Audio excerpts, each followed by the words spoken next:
This week you had 2 texts relating to multimodality and the upcoming project.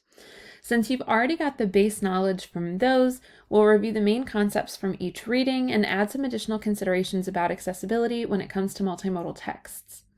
With Melanie Gagich's article, you get a pretty good overview of what multimodality is and how the different modes work. In brief, there are 5 modes. Visual, where we're communicating with sight. Oral, where we're communicating with audio. Linguistic, where we're communicating with language. Spatial, where we're communicating with location. And gestural, where we're communicating with movement. Gagich also reviews a writing process for multimodal texts, which you might consider taking inspiration from. You've already got a head start on some of the steps. There are 5 steps in Gagich's process, beginning with determining the rhetorical situation. You already know who your audience is, which is one element of the rhetorical situation. You already know what your message is because you just wrote about it in the research paper. Another aspect to consider is the mode in which you're communicating, and that's a choice you get to make about the rhetorical situation. You can view some options on the assignment sheet or email me with other ideas if you want to do something that's not listed. Next, Gagich suggests reviewing and analyzing other multimodal texts. You're likely somewhat familiar with most of the options, but it never hurts to look for inspiration online. For gathering content, media, and tools, you've got the content already. You're just bringing in the research you did in the research paper. Citing your draft will be easy since you already have the sources.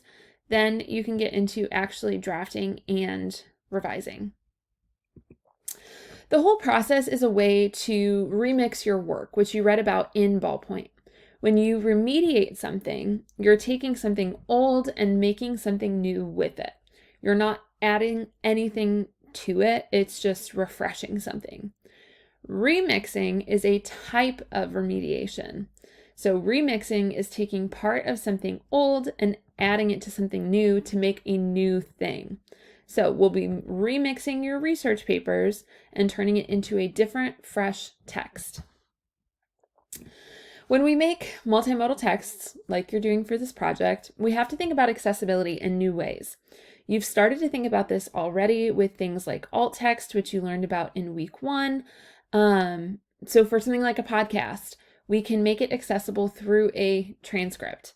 We have transcripts uploaded for the video lectures in this class, as you might have seen. They're written versions of a text that was created in another medium, intended for people to read and get the same information. It can be useful for people who are hard of hearing or deaf because they can read the content instead.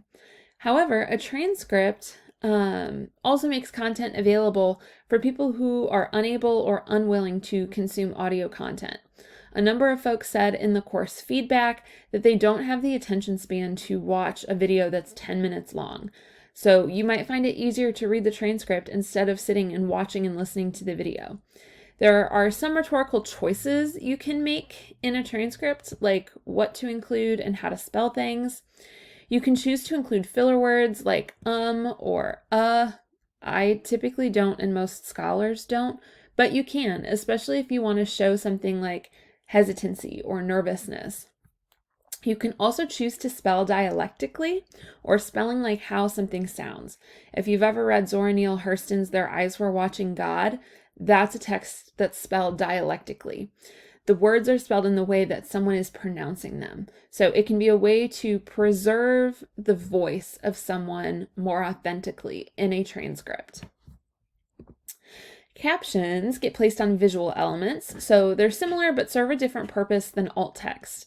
They can read the same, but alt text is invisible when you're looking at a screen because it's embedded in the image and it gets read out for someone who's using a screen reader.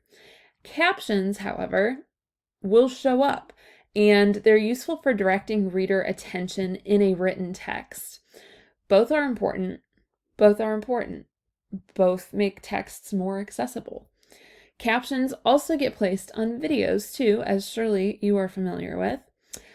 These are useful for folks with auditory processing disorders or people who can't hear the video. People who can't hear the video, again, aren't just necessarily folks who are hard of hearing or deaf.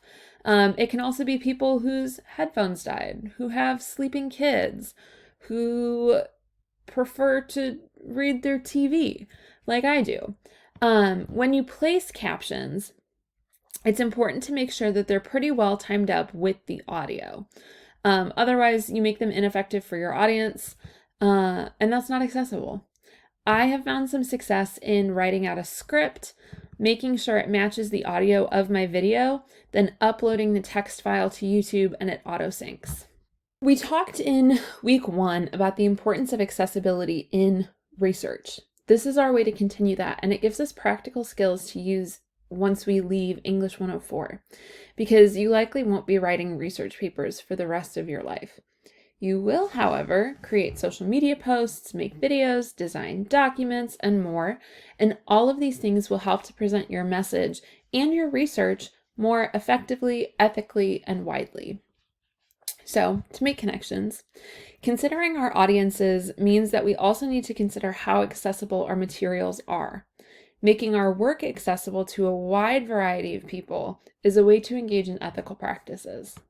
So, as you're working on your multimodal remix project this week, make sure you're thinking about access throughout. Remember that you have an assignment due in week 9 where you visit the Writing Center, so this could be a good project to bring in.